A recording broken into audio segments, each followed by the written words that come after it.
All right, we're back. We're still on page 87 of math analysis. And what we're talking about are just weird things that can happen in the process of solving trig equations. So you can definitely get extraneous solutions. There's a lot of trig equations where you just get no solution at all. And then there are some where if you have multiple trig functions, you got to do something. So maybe you square both sides. Maybe you use one of the fundamental identities that you know. You just rewrite it in general using identities. So a lot of options there. And then here, says sometimes you could have to use a quadratic formula. So this is, you got to be really, really careful here to avoid extraneous solutions in the process of doing this. I'm actually going to do a substitution right away just to make this look a little more obvious. So I'm going to say, I'm going to use w. Let w equal the sine of 2x. So then our problem really just becomes w squared minus 5w minus 2 equals 0. All right, so it's just quadratic that I need to solve, but this definitely doesn't factor. So what we're going to do is use a quadratic formula. So w is going to be the opposite of b plus or minus the square root of b squared is 25 minus 4 times negative 2, so plus 8 all over 2 times 1. So get this. So either w is 5 plus radical 33 over 2, or w is 5 minus radical 33 over 2. Okay, so that's good. That's just a quadratic. That's not like the worst thing ever. I'm gonna take this and move it over to the side though, because I don't know why I decided to work this way.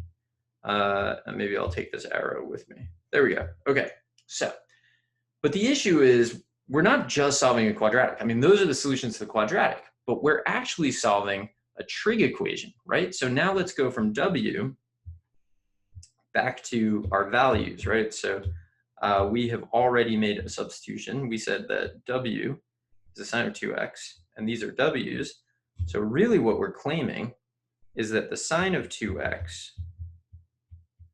is equal to 5 plus radical 33 over 2, or the sine of 2x is equal to 5 minus radical 33. Well, what does sine have to worry about that w didn't have to worry about? Sine is stuck. It has a specific range, right? The graph of sine of 2x is stuck between -1 and 1. So I'm kind of thinking visually right now.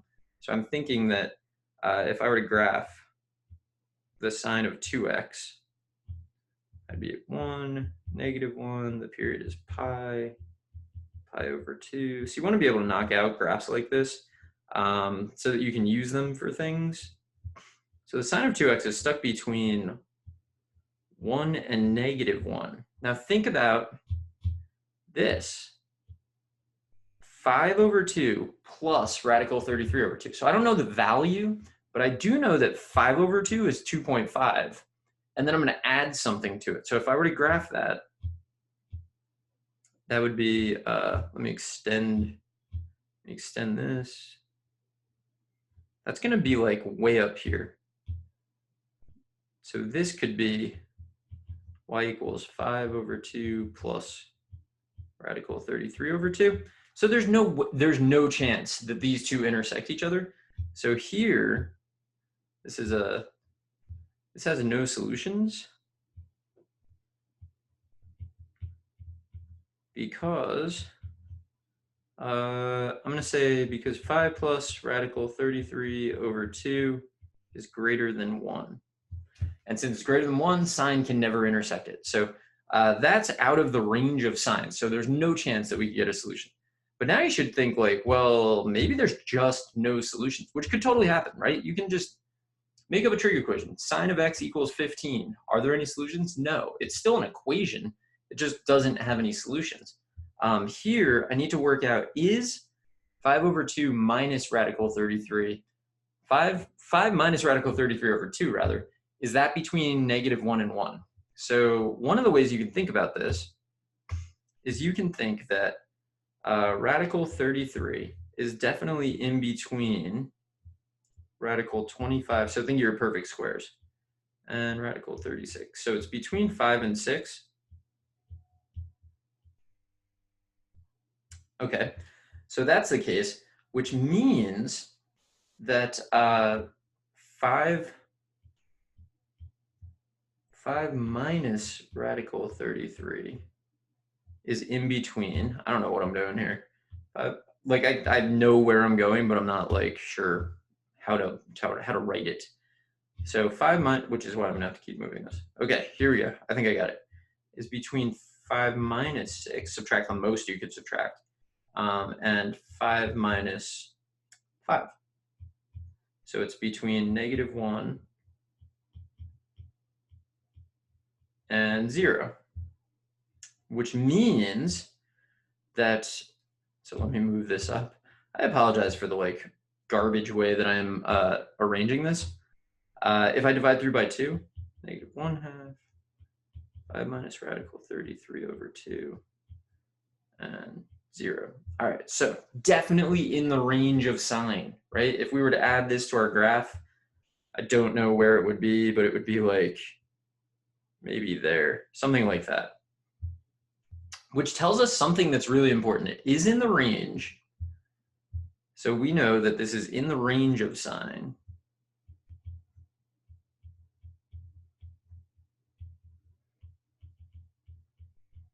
And also, it's negative. And that's really important, because it means that we need to think quadrants 3 and 4, right? If sine is negative, where could I have done a worse job of like arranging all of this work? Probably not. Let me see. Let me try to save this a like tiny little bit. So here to here. So sorry you got to watch this, but I just can't stand this messy work. So this gives me this, which gave me this. Okay, so far I think I've arranged that kind of nicely. And then this, I'm gonna move over here and kind of deal with in a second. This, hold on, I gotta take this, we'll put up here and we'll be okay with it. And then this, put over here. Then maybe this, I'll pull up here. This, maybe I'll just straight up delete. Okay, I think that's better organized, and so I'm like ready to go again. So here we go. So we know that we're here or here because that's where sine is negative. Reference angle is going to be the inverse sine of the absolute value of 5 minus radical 33 over 2.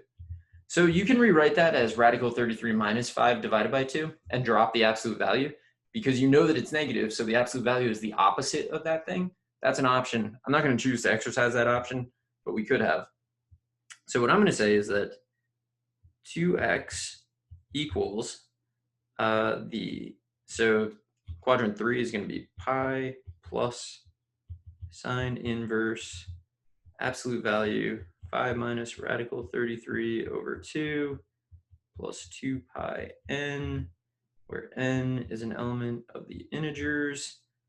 Okay, so I'm just going to solve this one right now. X is pi over 2 plus sine inverse absolute value 5 minus radical 33 over 2. I have like no idea what the calculator will do with this.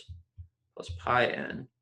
N is an element of the integers. All right, that's one solution, one type of solution. It's actually an infinite number of solutions. That's one type. And then, so you can see like, even as I'm doing these, I like struggle sometimes with like how to make my work neater, which happens. I mean, you just gotta be careful.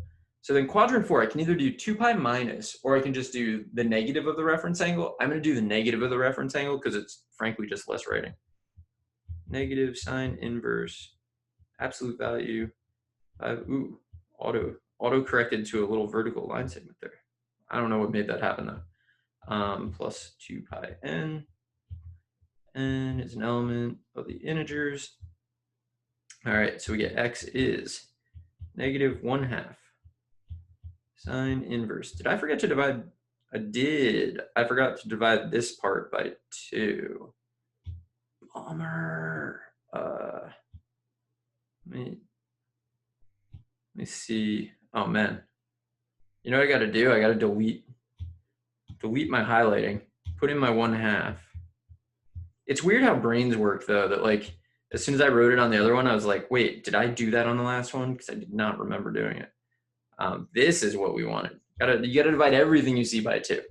And so here, let's finish. Finish strong. This finishing strong would mean we did anything strong on this because this was not my best, but the information is good. It's just the organization leaves so much to be desired. So it's like 5 out of 5 potentially on content. I'm gonna say like 2 out of 5 on organization. It's not great. I'm gonna check it on the calculator because I mean, who knows? What's it gonna look like? I don't know. I might end up I'm gonna try solve and see what happens, but I might end up having to just take our answer and plug it in, which is really like the worst case scenario because it's gonna be not a lot of fun typing. So let's see what this gives us. All right, well, this isn't bad. Let me see here. Well, that's worse. So it factored radical 33 for some reason into radical 11 times radical 3. That's not a big deal. It did do the thing where it changed the absolute value of, I'm seeing in my notes another place I made a mistake. I'll fix that when I go back to the notes. So it did the absolute value, right? So absolute value of 5 minus square root of 33 over 2. Since the thing in the absolute value is negative, the absolute value is just the opposite of it, so it like flips them. So that's totally fine. So this is our answer. This is our quadrant 4 answer. And then this should be our quadrant 3 answer. Expand. When you tell it to expand, it always does the factoring with radical 33. That's kind of interesting to me. This is definitely, taking into account the absolute value stuff, this is definitely the answer that we got in quadrant 3. So good stuff for us. I'm gonna go back to the notes and just point out one more place where I made a mistake. I didn't really make a mistake. Well, yeah, it's a mistake, right?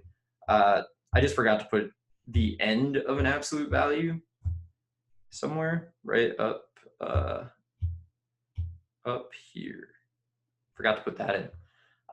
There you go. All right, so be neat and organized, right? So if you don't want to solve a quadratic that has trig functions in it, do a substitution. So I did a W substitution because I thought I would also do a U substitution, but I decided to kind of skip that.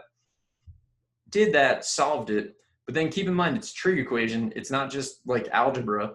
So there's additional restrictions. We were able to see graphically that the first equation we got had no solutions. That's an extraneous equation that popped out of this process. So that's kind of weird. The second one had answers, but we had to be really careful, right? We had to think about like, first of all, could it have answers? We worked out it did. Are the values that we're dealing with is sign positive or negative? It was negative, so that gave us quadrants. Had to use absolute value with a reference angle. This is just a good problem all the way around. I mean, it's got so much stuff going on. But anyway, I'm gonna cut this video here, come back in the next one, and I will see you there.